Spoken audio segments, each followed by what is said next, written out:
ಇನ್ನು ಸಂಸದ ಅನಂತಕುಮಾರ್ ಹೆಗಡೆ ಅವರ ಮಾತಿಗೆ ಈ ಕಡೆ ಸಿಎಂ ಸಿದ್ದರಾಮಯ್ಯನವರು ಕೂಡ ಆಕ್ರೋಶ ಹೊರಹಾಕಿದ್ದಾರೆ. ಸಂವಿಧಾನ ಬದಲಾಯಿಸುವ ಮಾತುಗಳನ್ನಾಡಿದ್ರೆ ದೇಶದಲ್ಲಿ ರಕ್ತಪಾತವಾಗುತ್ತೆ. ಹೆಗಡೆ ಹೇಳಿಕೆಗೆ ಸಿಎಂ ಸಿದ್ದರಾಮಯ್ಯ ಕೆಂಡಾಮಂಡಲರಾಗಿದ್ದಾರೆ. ಇದು ಹೆಗಡೆ ಅಲ್ಲ, ಬಿಜೆಪಿಯವರ ಹಿಡನ್ ಅಜೆಂಡಾ. ಮನುಸ್ಮೃತಿ ರೀತಿ ಸಂವಿಧಾನ ಇರಬೇಕು ಅನ್ನೋದೇ ಅಜೆಂಡಾ. ಸಂವಿಧಾನ ಮುಟ್ಟಿದ್ರೆ ಹಿಂದುಳಿದವರು ವಿರೋಧ ಮಾಡ್ತಾರೆ ಅಂತ ಸಿಎಂ ಸಿದ್ದರಾಮಯ್ಯ ಆಕ್ರೋಶ ಹೊರಹಾಕಿದ್ದಾರೆ.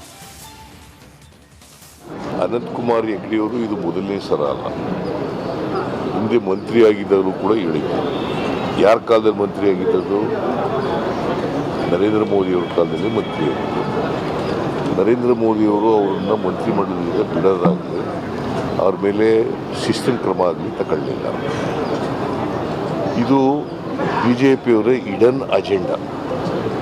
ಸಂವಿಧಾನ ಬದಲಾವಣೆ ಮಾಡಬೇಕು. ಈಗ ಅವ್ರು ಏನು ಹೇಳಿದ್ದಾರೆ, ಸಂವಿಧಾನಕ್ಕೆ ಬೇರೆ ಬೇರೆ ಅನಗತ್ಯ ವಿಚಾರಗಳನ್ನೆಲ್ಲ ಮಾಡಿದ್ದಾರೆ ಅಂತೇಳಿ ಅಲ್ವಾ.